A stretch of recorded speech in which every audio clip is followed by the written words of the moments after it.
There comes a moment when staying becomes harder than leaving.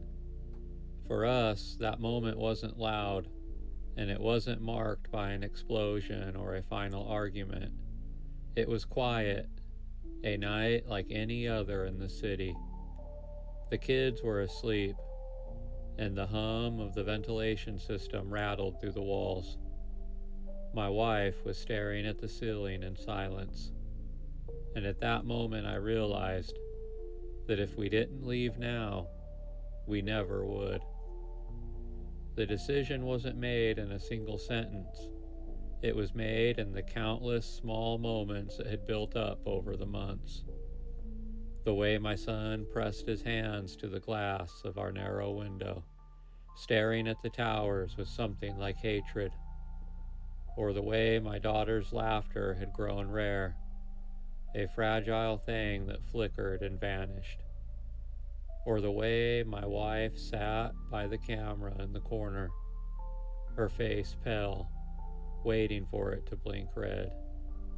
We had traded hardship for suffocation, and I knew that we couldn't survive much longer this way, not as a family anyways.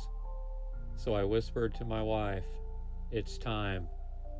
She closed her eyes, and then she nodded. You couldn't just walk out of the city, though.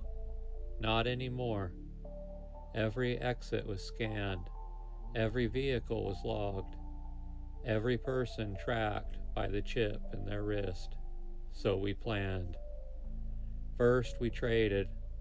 At the market, I slipped half our food credits to the knife seller, the one who had given me the map, and he gave me a small metal tool in return, something I didn't recognize at first. "It's an EMP spike," he said. "Short range. Jam the chip for a few hours, enough to get you out." Secondly, we gathered supplies. Dried beans, water filters, a coil of rope. My wife stitched heavy blankets from scraps, and the kids pretended not to notice, but I could see it in their eyes that they knew. And thirdly, we waited for the right night. A storm. Storm scrambled the drones and blurred the cameras and gave cover to the desperate. And when the first thunder rolled across the towers, we knew it was time. The streets were slick with rain, neon signs, and flickering puddles.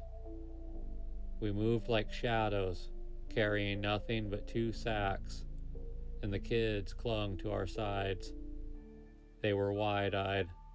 At the checkpoint, a line of trucks waited, each driver scanning their wrist against the console. My heart hammered as we stepped forward. The guard barely looked at me. He just held out his scanner. I pressed my wrist into it. The device buzzed. The EMP spike in my pocket hummed faintly for a second. The screen glitched, then blinked green. "Move along," the guard said, and just like that, we were through. The tower shrank behind us as we continued to drive, and the fields spread wide.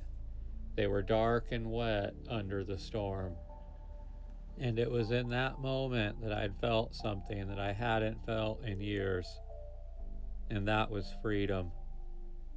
We drove for hours along back roads, the map from the market folded on my lap, and finally we found it.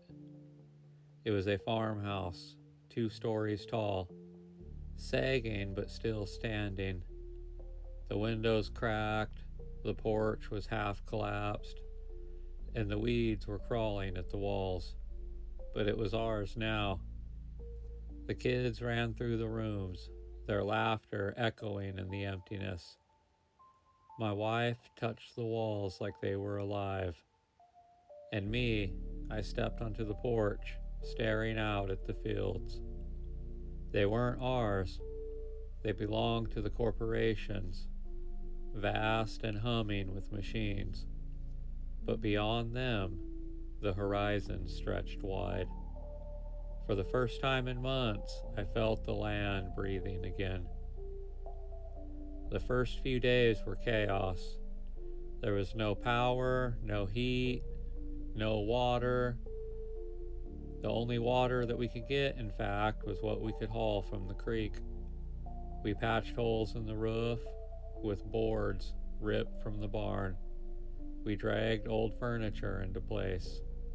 It was hard, brutal even, but it was real.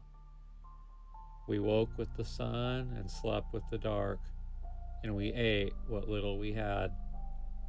The kids grew dirty, wild, and free. My wife's laughter returned. She was raw but alive. And me, each night, I sat on the porch staring at the empty road, waiting for the drones. The drones came on the fourth night.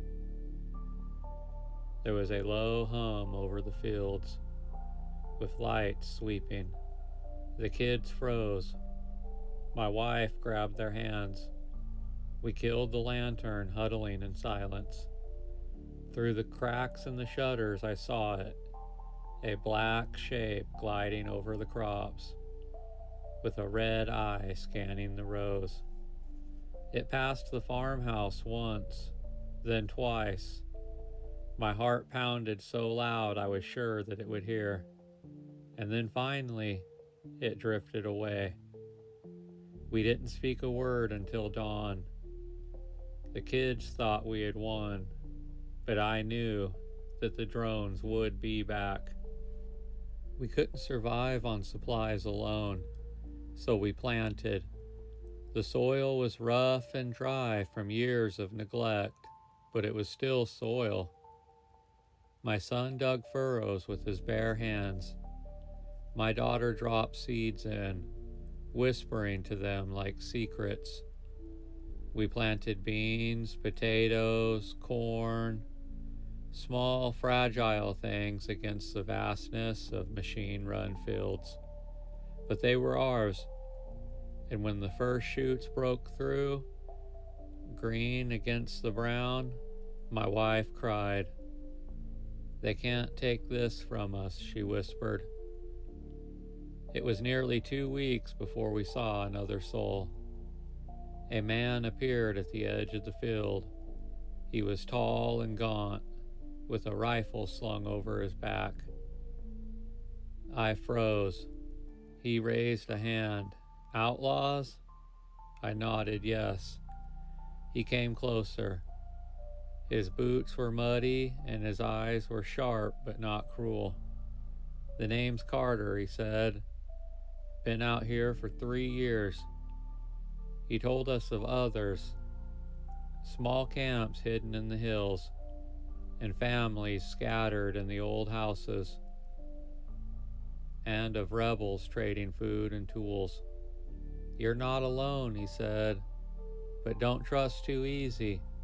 Not everyone out here is a friend." Then he left, disappearing into the trees like a ghost, but his words stayed with me. And this was the price of freedom. Life wasn't easy. We went hungry more often than not. The garden took time, of course, and the creek ran low in the summer.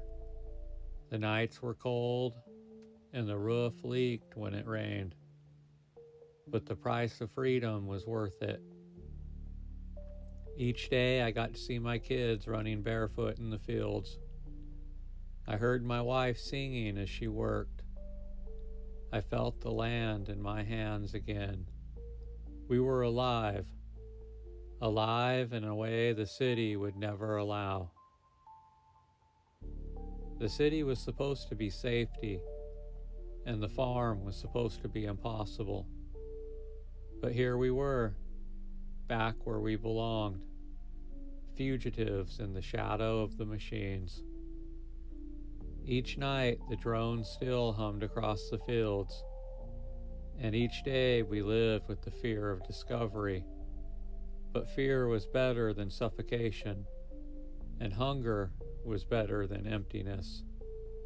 And as I watched the garden grow, I realized we hadn't just returned to the land had returned to us.